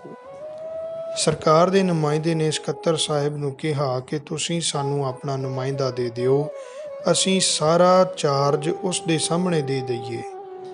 ਇਹਨਾਂ ਸੱਤਰਾਂ ਦੇ ਲੇਖਕ ਨੂੰ ਸਕੱਤਰ ਸਰਦਾਰ ਭਾਨ ਸਿੰਘ ਨੇ ਚਾਰਜ ਲੈਣ ਸੰਬੰਧੀ ਕਿਹਾ। ਗਵਰਨਰ ਪੰਜਾਬ ਦੇ ਸਲਾਹਕਾਰ ਤੋਂ 29 ਸਤੰਬਰ 1984 ਈਸਵੀ ਨੂੰ ਸਵੇਰੇ 4:30 ਵਜੇ ਸਾਰੇ ਕੰਪਲੈਕਸ ਅਤੇ ਹੇਠ ਲਿਖੇ ਗੁਰਦੁਆਰਾ ਸਾਹਿਬਾਨ ਦਾ ਚਾਰਜ ਲਿਆ ਗਿਆ। ਨੰਬਰ 1 ਸ੍ਰੀ ਅਕਾਲ ਤਖਤ ਸਾਹਿਬ ਜੀ। ਨੰਬਰ 2 ਸੱਚਖੰਡ ਸ੍ਰੀ ਹਰਿਮੰਦਰ ਸਾਹਿਬ ਜੀ। ਨੰਬਰ 3 ਗੁਰਦੁਆਰਾ ਸ੍ਰੀ ਥੜਾ ਸਾਹਿਬ ਜੀ। ਨੰਬਰ 4 ਗੁਰਦੁਆਰਾ ਸ਼ਹੀਦ ਬੁੰਗਾ ਬਾਬਾ ਦੀਪ ਸਿੰਘ ਜੀ ਸ਼ਹੀਦ। ਨੰਬਰ 5 ਦੀਵਾਨ ਹਾਲ ਸ੍ਰੀ ਮੰਜੀ ਸਾਹਿਬ ਜੀ। ਨੰਬਰ 6 ਗੁਰਦੁਆਰਾ ਬਾਬਾ ਅਟਲ ਰਾਏ ਸਾਹਿਬ ਜੀ। ਨੰਬਰ 7 ਗੁਰਦੁਆਰਾ ਮਾਤਾ ਕੌਲਾਂ ਜੀ ਕੌਲਸਰ ਸਾਹਿਬ। ਨੰਬਰ 8 ਲੰਗਰ ਹਾਲ ਸ੍ਰੀ ਗੁਰੂ ਰਾਮਦਾਸ ਜੀ। ਇਸ ਸਮੇਂ ਸਰਕਾਰ ਸਰਾਵਾਂ ਦਾ ਕਬਜ਼ਾ ਨਹੀਂ ਸੀ ਦੇਣਾ ਚਾਹੁੰਦੀ ਕਿਉਂਕਿ ਸਰਕਾਰ ਤੇਜਾ ਸਿੰਘ ਸਮੁੰਦਰੀ ਹਾਲ ਨੂੰ ਢਾਹ ਕੇ ਇਸ ਜਗ੍ਹਾ 'ਤੇ ਲੋਕਲ ਬੱਸ ਸਟੈਂਡ ਅਤੇ ਪੁਲਿਸ ਚੌਂਕੀ ਦੀ ਉਸਾਰੀ ਕਰਨਾ ਚਾਹੁੰਦੀ ਸੀ। ਸਰਕਾਰ ਕੰਪਲੈਕਸ ਵਿਚਲੀ ਸੜਕ ਨੂੰ ਆਮ ਲੋਕਾਂ ਲਈ ਕਾਰਪੋਰੇਸ਼ਨ ਦੀ ਸੜਕ ਐਲਾਨ ਚੁੱਕੀ ਸੀ। ਇਸ ਬਾਰੇ ਸਿੱਖ ਮਿਲਟਰੀ ਅਫਸਰਾਂ ਨੇ ਹਮਦਰਦੀ ਵਜੋਂ ਸਿੰਘ ਸਾਹਿਬਾਨ ਅਤੇ ਸਕੱਤਰ ਸਾਹਿਬਾਨ ਦੀ ਦਿਲਚਸਪੀ ਅਤੇ ਸਿਆਣਪ ਸਦਕਾ ਕੁਝ ਦਿਨਾਂ ਬਾਅਦ 9-10 ਜੂਨ 1984 ਈਸਵੀ ਨੂੰ ਸਰਕਾਰ ਪਾਸੋਂ ਦਫ਼ਤਰ ਸ਼੍ਰੋਮਣੀ ਕਮੇਟੀ ਤੇਜਾ ਸਿੰਘ ਸਮੁੰਦਰੀ ਹਾਲ ਅਤੇ ਸਰਾਵਾਂ ਆਦਿ ਦਾ ਕਬਜ਼ਾ ਪ੍ਰਾਪਤ ਕਰ ਲਿਆ ਸੀ। ਸਮੁੱਚਾ ਚਾਰਜ ਪ੍ਰਾਪਤ ਕਰਨ ਤੋਂ ਬਾਅਦ ਜਦੋਂ ਅਸੀਂ ਸ਼੍ਰੋਮਣੀ ਕਮੇਟੀ ਦੇ ਕਰਮਚਾਰੀ ਤੇਜਾ ਸਿੰਘ ਸਮੁੰਦਰੀ ਹਾਲ ਦਫ਼ਤਰ ਸ਼੍ਰੋਮਣੀ ਗੁਰਦੁਆਰਾ ਕਮੇਟੀ ਵਿਖੇ ਆਏ ਤਾਂ ਦੇਖਿਆ ਕਿ ਦਫ਼ਤਰ ਦੇ ਸਾਹਮਣੇ ਜੋ ਪਾਰਕ ਸੀ ਉਹ ਜੰਗਲ ਦਾ ਰੂਪ ਧਾਰਨ ਕਰ ਚੁੱਕਾ ਸੀ। ਸ੍ਰੀ ਗੁਰੂ ਰਾਮਦਾਸ ਨਿਵਾਸ ਅੰਦਰ ਗਏ ਤਾਂ ਉੱਥੇ ਜੋ ਬਿਸਤਰਿਆਂ ਆਦਿ ਦੇ ਸਟੋਰ ਸਨ ਉਹ ਸਾਰੇ ਸਾੜ ਦਿੱਤੇ ਗਏ ਸਨ। ਸ੍ਰੀ ਗੁਰੂ ਰਾਮਦਾਸ ਨਿਵਾਸ ਦੀ ਹੇਠਲੀ ਮੰਜ਼ਲ 'ਤੇ ਸਥਾਪਿਤ ਸ੍ਰੀ ਦਰਬਾਰ ਸਾਹਿਬ ਦਾ ਦਫ਼ਤਰ ਅਤੇ ਮੀਟਿੰਗ ਰੂਮ ਵੀ ਸੜਿਆ ਹੋਇਆ ਸੀ। ਇਸੇ ਤਰ੍ਹਾਂ ਹੀ ਧਰਮ ਪ੍ਰਚਾਰ ਕਮੇਟੀ ਦੇ ਧਾਰਮਿਕ ਲਿਟਰੇਚਰ ਆਦਿ ਨਾਲ ਜੋ ਸਟੋਰ ਭਰੇ ਪਏ ਸਨ ਉਹ ਵੀ ਸਾੜੇ ਹੋਏ ਸਨ। ਸ੍ਰੀ ਦਰਬਾਰ ਸਾਹਿਬ ਦੇ ਬਿਲਕੁਲ ਨੇੜੇ ਜਿਨ੍ਹਾਂ ਸ਼੍ਰੋਮਣੀ ਕਮੇਟੀ ਮੁਲਾਜ਼ਮਾਂ ਦੀ ਰਿਹਾਇਸ਼ ਸੀ ਉਹਨਾਂ ਦੇ ਘਰਾਂ 'ਚ ਜਾ ਕੇ ਨੁਕਸਾਨ ਸੰਬੰਧੀ ਪੁੱਛਿਆ ਤਾਂ ਉਹਨਾਂ ਨੇ ਦੱਸਿਆ ਕਿ ਸਾਡੇ ਕਮਰਿਆਂ ਵਿੱਚ ਜੋ ਬਰਤਨ, ਟੀਵੀ ਅਤੇ ਫਰਿੱਜ ਆਦਿ ਮੌਜੂਦ ਸਨ ਉਹਨਾਂ ਵਿੱਚ ਗੋਲੀਆਂ ਮਾਰ ਕੇ ਛੇਕ ਕੀਤੇ ਹੋਏ ਸਨ। ਜੋ ਕੀਮਤੀ ਸਮਾਨ ਸੀ ਉਹ ਲੁੱਟ ਕੇ ਲੈ ਗਏ ਸਨ। ਅਸੀਂ ਲੁੱਟੇ ਹੋਏ ਸਮਾਨ ਦੀ FIR ਦਰਜ ਕਰਵਾਉਣ ਲਈ ਥਾਣਿਆਂ ਵਿੱਚ ਗਏ। ਪੁਲਿਸ ਵੱਲੋਂ ਸਾਡੀ FIR ਦਰਜ ਕਰਨ ਤੋਂ ਕੰਨੀ ਕਤਰਾ ਰਹੇ ਸਨ, ਕਿਉਂਕਿ ਇਹ ਸਾਰਾ ਨੁਕਸਾਨ ਤਾਂ ਕੇਂਦਰ ਸਰਕਾਰ ਦੇ ਹੁਕਮ ਨਾਲ ਭੇਜੀ ਗਈ ਮਿਲਟਰੀ ਨੇ ਹੀ ਕੀਤਾ ਸੀ। ਇਸ ਤੋਂ ਪਤਾ ਲੱਗਦਾ ਹੈ ਕਿ ਮਿਲਟਰੀ ਆਦਿ ਵੱਲੋਂ ਸਾੜ ਫੂਕ ਅਤੇ ਲੁੱਟ ਜਾਣਬੁੱਝ ਕੇ ਕੀਤੀ ਗਈ ਸੀ। 29 ਸਤੰਬਰ 1984 ਨੂੰ ਕਬਜ਼ਾ ਪ੍ਰਾਪਤ ਕਰਨ ਉਪਰੰਤ ਸ੍ਰੀ ਅਕਾਲ ਤਖਤ ਸਾਹਿਬ ਜੀ ਨੂੰ ਸਰੋਵਰ ਦੇ ਜਲ ਨਾਲ ਇਸ਼ਨਾਨ ਕਰਵਾਉਣ ਤੋਂ ਬਾਅਦ ਸ੍ਰੀ ਅਖੰਡ ਪਾਠ ਸਾਹਿਬ ਆਰੰਭ ਕਰ ਦਿੱਤਾ ਗਿਆ ਸੀ, ਜਿਸ ਦਾ ਮਿਤੀ 1 ਅਕਤੂਬਰ 1984 ਨੂੰ ਭੋਗ ਪਾ ਕੇ ਸੰਗਤਾਂ ਵੱਲੋਂ ਸ਼ੁਕਰਾਨਾ ਦਿਵਸ ਮਨਾਇਆ ਗਿਆ ਸੀ।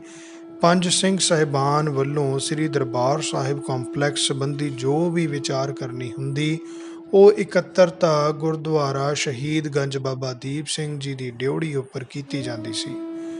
ਇਹਨਾਂ ਇਕੱਤਰਤਾਵਾਂ ਵਿੱਚ ਸਮੇਂ-ਸਮੇਂ ਸਲਾਹ ਆਦਿ ਲਈ ਸਰਦਾਰ ਰਜਿੰਦਰ ਸਿੰਘ ਧਾਲੀਵਾਲ, ਐਕਟਿੰਗ ਪ੍ਰਧਾਨ ਸ਼੍ਰੋਮਣੀ ਗੁਰਦੁਆਰਾ ਕਮੇਟੀ, ਸਰਦਾਰ ਭਾਨ ਸਿੰਘ ਸਕੱਤਰ ਅਤੇ ਸਰਦਾਰ ਅਬਿਨਾਸ਼ੀ ਸਿੰਘ ਮੀਤ ਸਕੱਤਰ ਸ਼੍ਰੋਮਣੀ ਕਮੇਟੀ ਵੀ ਸ਼ਾਮਿਲ ਹੁੰਦੇ ਸਨ। ਜੂਨ 1984 ਵਿੱਚ ਹੇਠ ਲਿਖੇ ਸਿੰਘ ਸਾਹਿਬਾਨ ਸੇਵਾ ਨਿਭਾ ਰਹੇ ਸਨ। ਨੰਬਰ 1, ਸਿੰਘ ਸਾਹਿਬ ਗਿਆਨੀ ਕਿਰਪਾਲ ਸਿੰਘ ਜੀ, ਜਥੇਦਾਰ ਸ੍ਰੀ ਅਕਾਲ ਤਖਤ ਸਾਹਿਬ ਜੀ। ਨੰਬਰ 2, ਸਿੰਘ ਸਾਹਿਬ ਗਿਆਨੀ ਸਾਹਿਬ ਸਿੰਘ ਜੀ, ਹੈੱਡ ਗ੍ਰੰਥੀ ਸੱਚਖੰਡ ਸ੍ਰੀ ਹਰਿਮੰਦਰ ਸਾਹਿਬ ਜੀ। ਨੰਬਰ 3, ਸਿੰਘ ਸਾਹਿਬ ਗਿਆਨੀ ਪ੍ਰੀਤਮ ਸਿੰਘ ਜੀ, ਹੈੱਡ ਗ੍ਰੰਥੀ ਸ੍ਰੀ ਅਕਾਲ ਤਖਤ ਸਾਹਿਬ ਜੀ। ਨੰਬਰ 4, ਸਿੰਘ ਸਾਹਿਬ ਗਿਆਨੀ ਹਰਚਰਨ ਸਿੰਘ ਜੀ, ਮਹਾਲੋਂ, ਜਥੇਦਾਰ ਤਖਤ ਸ੍ਰੀ ਕੇਸਗੜ੍ਹ ਸਾਹਿਬ ਜੀ, ਸ੍ਰੀ ਆਨੰਦਪੁਰ ਸਾਹਿਬ। ਨੰਬਰ 5, ਸਿੰਘ ਸਾਹਿਬ ਬਾਬਾ ਲੱਖਾ ਸਿੰਘ ਜੀ, ਜਥੇਦਾਰ ਤਖਤ ਸ੍ਰੀ ਦਮਦਮਾ ਸਾਹਿਬ, ਤਲਵੰਡੀ ਸਾਬੋ। ਇਸ ਸਮੇਂ ਉਪਰੋਕਤ ਸਿੰਘ ਸਾਹਿਬਾਨ ਵਿੱਚੋਂ ਗਿਆਨੀ ਸਾਹਿਬ ਸਿੰਘ ਜੀ ਗੁਰਦੁਆਰਾ ਸੀਸਗੰਜ ਨਵੀਂ ਦਿੱਲੀ ਵਿਖੇ ਸੇਵਾ ਨਿਭਾਉਂਦੇ ਰਹੇ ਸਨ। ਬਾਕੀ 4 ਸਿੰਘ ਸਾਹਿਬਾਨ ਗੁਰਪੁਰੀ ਪਿਆਨਾ ਕਰ ਚੁੱਕੇ ਹਨ। ਸਿੰਘ ਸਾਹਿਬਾਨ ਦੇ ਨਾਲ ਇਕੱਤਰਤਾਵਾਂ ਵਿੱਚ ਸ਼ਾਮਿਲ ਹੁੰਦੇ ਹੋਏ ਸ਼੍ਰੋਮਣੀ ਕਮੇਟੀ ਦੇ ਅਹੁਦੇਦਾਰ ਅਤੇ ਸੀਨੀਅਰ ਅਧਿਕਾਰੀ ਨੰਬਰ 1, ਸਰਦਾਰ ਰਜਿੰਦਰ ਸਿੰਘ ਜੀ ਧਾਲੀਵਾਲ, ਐਕਟਿੰਗ ਪ੍ਰਧਾਨ ਸ਼੍ਰੋਮਣੀ ਕਮੇਟੀ, ਜੂਨੀਅਰ ਮੀਤ ਪ੍ਰਧਾਨ, ਜੋ ਜਥੇਦਾਰ ਗੁਰਚਰਨ ਸਿੰਘ ਜੀ ਟੌੜਾ ਤੋਂ ਬਾਅਦ ਸ਼੍ਰੋਮਣੀ ਕਮੇਟੀ ਦੇ ਐਕਟਿੰਗ ਪ੍ਰਧਾਨ ਬਣੇ ਸਨ। ਨੰਬਰ 2, ਸਰਦਾਰ ਭਾਨ ਸਿੰਘ ਸਕੱਤਰ, ਸ਼੍ਰੋਮਣੀ ਕਮੇਟੀ। ਨੰਬਰ 3, ਸਰਦਾਰ ਅਬਿਨਾਸ਼ੀ ਸਿੰਘ ਮੀਤ ਪ੍ਰਧਾਨ, ਮੀਤ ਸਕੱਤਰ, PA ਪ੍ਰਧਾਨ ਸਾਹਿਬ।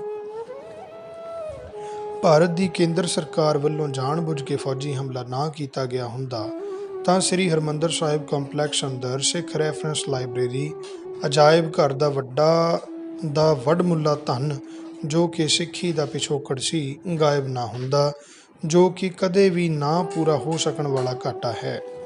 ਜਥੇਦਾਰ ਗੁਰਚਰਨ ਸਿੰਘ ਜੀ ਟੌੜਾ ਨੇ ਫੌਜੀ ਹਮਲੇ ਦੌਰਾਨ ਹੋਏ ਨੁਕਸਾਨ ਦੇ ਮੁਆਵਜ਼ੇ ਦਾ ਕੇਸ, ਜੋ ਕਿ 10 ਅਰਬ ਦੇ ਕਰੀਬ ਹੈ,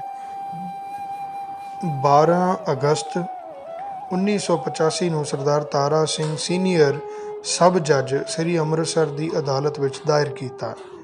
ਕੁਝ ਸਮੇਂ ਦੀਆਂ ਤਰੀਕਾਂ ਪੈਣ ਤੋਂ ਬਾਅਦ ਪੰਜਾਬ ਸਰਕਾਰ ਨੇ ਇਹ ਕੇਸ 5 ਅਗਸਤ 1986 ਨੂੰ ਦਿੱਲੀ ਹਾਈ ਕੋਰਟ ਨੂੰ ਇਸ ਫੈਸਲੇ ਰਾਹੀਂ ਮਾਰਕ ਕਰ ਦਿੱਤਾ ਕਿ ਇਹ ਨੁਕਸਾਨ ਪੰਜਾਬ ਸਰਕਾਰ ਨੇ ਨਹੀਂ, ਸੈਂਟਰ ਸਰਕਾਰ ਨੇ ਕੀਤਾ ਹੈ ਅਤੇ ਇਸ ਦਾ ਮੁਆਵਜ਼ਾ ਸੈਂਟਰ ਸਰਕਾਰ ਹੀ ਦੇ ਸਕਦੀ ਹੈ, ਕਿਉਂਕਿ ਜਦ ਵੀ ਜੰਗ ਦੌਰਾਨ ਮਿਲਟਰੀ ਰਾਹੀਂ ਕਿਸੇ ਵੀ ਸਥਾਨ ਜਾਂ ਕਿਸੇ ਦਾ ਨਿੱਜੀ ਨੁਕਸਾਨ ਹੋ ਜਾਂਦਾ ਹੈ ਤਾਂ ਇਸ ਦਾ ਬਣਦਾ ਮੁਆਵਜ਼ਾ ਸੈਂਟਰ ਸਰਕਾਰ ਹੀ ਦਿੰਦੀ ਹੈ। ਭਾਰਤ ਸਰਕਾਰ ਤੋਂ ਅਜੇ ਤੱਕ ਇਨਸਾਫ ਨਹੀਂ ਮਿਲਿਆ। 12 ਅਗਸਤ 1985 ਤੋਂ ਬਾਅਦ ਹਾਲੇ ਤੱਕ ਵੀ ਸ਼੍ਰੋਮਣੀ ਕਮੇਟੀ ਨੂੰ ਕੋਈ ਇਨਸਾਫ ਨਹੀਂ ਮਿਲਿਆ। ਇੱਥੇ ਇੱਕ ਹੋਰ ਗੱਲ ਵੀ ਧਿਆਨ ਦੇਣ ਵਾਲੀ ਹੈ ਕਿ ਸਾਡੀ ਭਾਰਤੀ ਫੌਜ ਅਤੇ ਸਰਕਾਰ ਨੇ ਕਾਰਗਿਲ ਦੀ ਲੜਾਈ ਸਮੇਂ ਸਾਡੇ ਗਵਾਂਢੀ ਦੇਸ਼ ਪਾਕਿਸਤਾਨ ਦੇ ਫੌਜੀ, ਜੋ ਕਿ ਭਾਰਤੀ ਇਲਾਕੇ ਅੰਦਰ ਘੁਸਪੈਠ ਕਰ ਗਏ ਸਨ, ਉਹਨਾਂ ਨੂੰ 13 ਜੁਲਾਈ 1999 ਤੋਂ 16 ਜੁਲਾਈ 1999 ਤੱਕ 4 ਦਿਨ ਦਾ ਸਮਾਂ ਅਸਲੇ ਸਮੇਤ ਇਲਾਕਾ ਖਾਲੀ ਕਰਨ ਲਈ ਸੁਰੱਖਿਅਤ ਰਸਤਾ ਦਿੱਤਾ, ਪਰ ਆਪਣੇ ਹੀ ਦੇਸ਼ ਦੇ ਫੌਜ ਨੇ ਸ੍ਰੀ ਦਰਬਾਰ ਸਾਹਿਬ ਕੰਪਲੈਕਸ ਅੰਦਰ ਘਿਰੀ ਸੰਗਤ ਨੂੰ 4 ਜੂਨ 1984 ਤੋਂ 6 ਜੂਨ 1984 ਤੱਕ 5 ਮਿੰਟ ਦਾ ਵੀ ਸਮਾਂ ਬਾਹਰ ਸੁਰੱਖਿਅਤ ਬਚ ਕੇ ਨਿਕਲਣ ਦੇ ਲਈ ਨਹੀਂ ਦਿੱਤਾ। ਭਾਵੇਂ ਫੌਜ ਅਨਾਉਂਸ ਕਰਦੀ ਸੀ ਕਿ ਕਰਫਿਊ ਵਿੱਚ ਢਿੱਲ ਦੇ ਦਿੱਤੀ ਗਈ ਹੈ, ਪਰ ਜੋ ਯਾਤਰੂ ਬਾਹਰ ਨਿਕਲਦੇ ਉਹਨਾਂ ਦੇ ਹੱਥ ਪਿੱਛੇ ਬੰਨ੍ਹ ਕੇ ਗੋਲੀਆਂ ਨਾਲ ਭੁੰਨ ਦਿੱਤੇ ਜਾਂਦੇ ਸਨ। ਜੇਕਰ ਕੋਈ ਬਚ ਜਾਂਦਾ ਤਾਂ ਉਸ ਦੇ ਹੱਥ ਪੈਰ ਅਤੇ ਅੱਖਾਂ ਬੰਨ੍ਹ ਕੇ ਫੌਜੀ ਕੈਂਪ ਦੇ ਵਿੱਚ ਭੇਜ ਦਿੱਤਾ ਜਾਂਦਾ ਸੀ। ਵਾਹਿਗੁਰੂ ਜੀ ਕਾ ਖਾਲਸਾ, ਵਾਹਿਗੁਰੂ ਜੀ ਕੀ ਫਤਿਹ।